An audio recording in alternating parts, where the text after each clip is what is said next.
referencia para la presión de operación de la columna. Entonces, conocemos estas composiciones en el tope y en el fondo, que hemos predicho por Esteve-Guedes, y lo primero que hacemos es que hacemos un cálculo de presión de burbuja del destilado a 49 grados.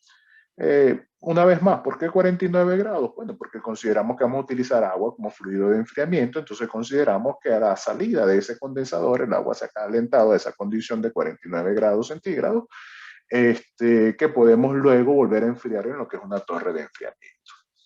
Entonces, cuando hacemos ese cálculo de presión de burbuja, entonces tenemos dos condiciones, que la presión sea menor a 1.48 megapascal o que sea mayor a 1.48 pascal. Si la presión es menor a 1.48 megapascal, entonces el algoritmo nos indica, bueno, seleccione un condensador total. Si la presión es todavía menor a 30 pSI, fije la presión en 30 pSI. O sea, si tenemos 25 pSI, por ejemplo, en ese cálculo de P de burbuja, lo que hacemos es que fijamos la presión en 30 pSI. Estimamos la presión de fondo. Bueno, pero ¿cómo vamos a estimar la presión de fondo? Bueno, para eso hay una serie de algoritmos, de heurísticas, perdón, quiero decir, y esta es una de ellas, por ejemplo. Aquí vemos un diagrama de la columna. Aquí tenemos el condensador, aquí tenemos el hervidor. Nosotros estamos partiendo de acá, del cálculo con el condensador. Es la primera parte que abordamos al momento de realizar el cálculo de presión. Aquí es donde nos encontramos en la primera parte de ese algoritmo. Nos encontramos acá realizando un cálculo inicialmente de P de burbuja.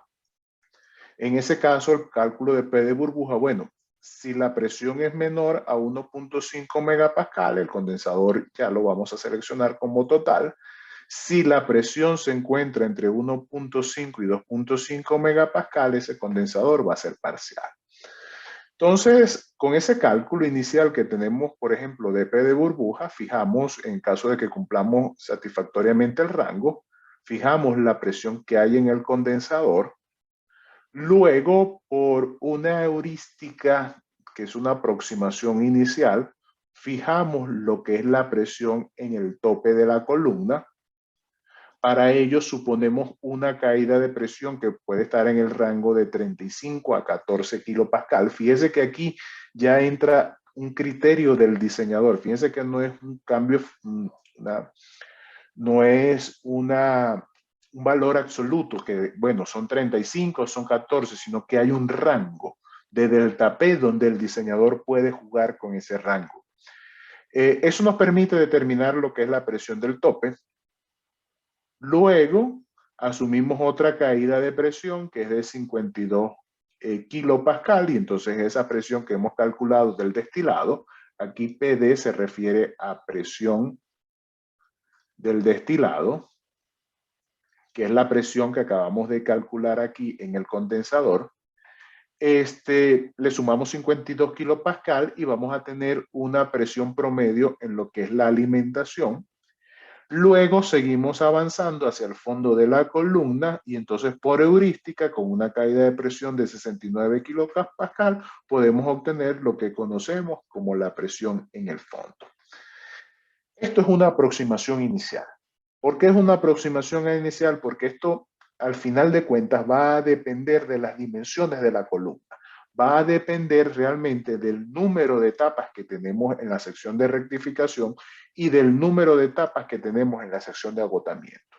¿Por qué? Porque no es lo mismo que tengamos 100 etapas en la sección de rectificación a que tengamos 10 etapas. O sea, 10 etapas a 100 etapas se va a traducir en diferentes caídas de presión atendiendo a la hidrodinámica del fluido. Y lo mismo ocurre en lo que es la sección de agotamiento. ¿Qué sucede? Que posteriormente, más adelante, cuando ya se avance hacia un cálculo más riguroso, lo que se procede es entonces a recalcular la presión en el tope, en el fondo, en la alimentación, utilizando otras heurísticas. Otras heurísticas que, por ejemplo, están asociadas a la caída de presión por plato, la caída de presión que obtenemos en función del número de etapas que hay en la columna. ¿Ok? Y esta heurística que está aquí en la parte inferior, una vez que nosotros hemos avanzado, por ejemplo, hacia el cálculo del número de etapas, se puede asumir una caída de presión promedio por cada etapa entre 0.7 kilopascal por plato.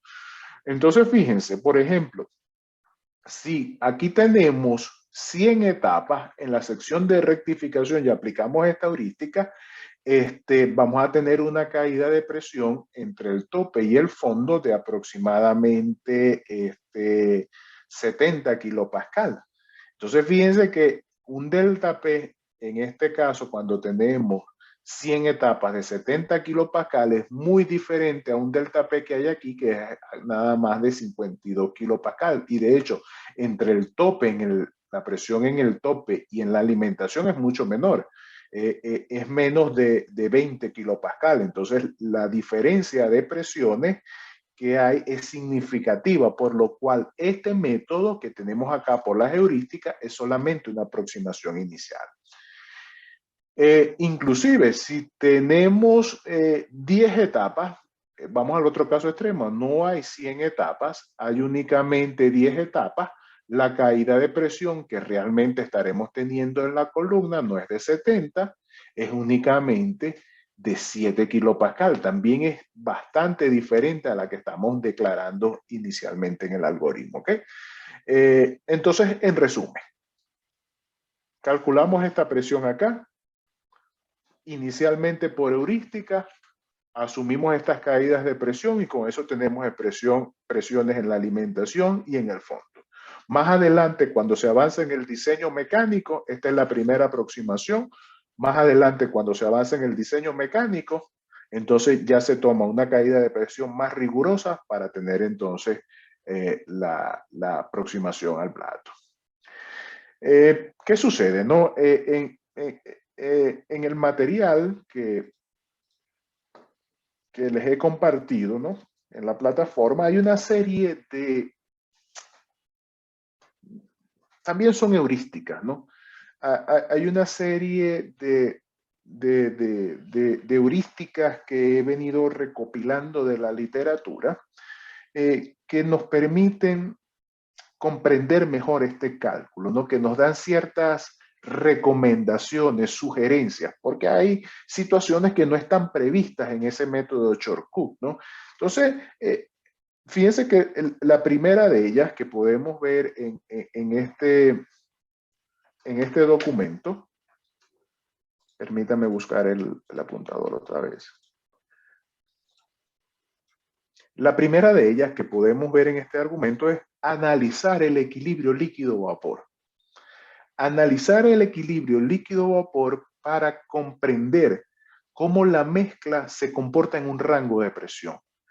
¿Qué puede suceder? Que de pronto mi mezcla, los compuestos, sobre todo clave liviano y clave pesado, que es donde yo quiero hacer el corte de separación, al analizar el equilibrio líquido-vapor, encuentro de que en esas condiciones que presenta el algoritmo, de presiones menores a 215 PSI, de si la presión es menor a 30 PSI, o ese algoritmo que realmente está diseñado para presiones mayores a la atmosférica, resulta que a ver ese equilibrio líquido-vapor nos encontramos que para esos dos compuestos claves en particular, a esas condiciones no logramos una separación satisfactoria.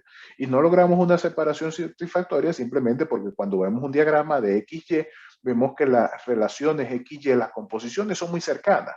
Entonces, ¿qué va a ocurrir en ese escenario? Que por más que nos esforcemos de trabajar sobre ese algoritmo, no vamos a lograr una ventana de separación satisfactoria porque el equipo, la columna, para lograr la separación de esos compuestos tengo que trabajar en condiciones de vacío.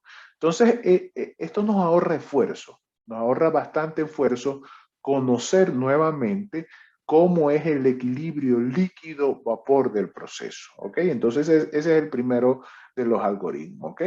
Ya luego vienen otras consideraciones sobre respecto a utilizar temperaturas máximas en el hervidor, cuál debe ser el fluido que tenemos en el condensador, en general, la temperatura que estamos seleccionando para el condensador debe ser menor que la temperatura que tenemos de la mezcla que está de vapor que tenemos en el tope, de manera que se pueda lograr la condensación.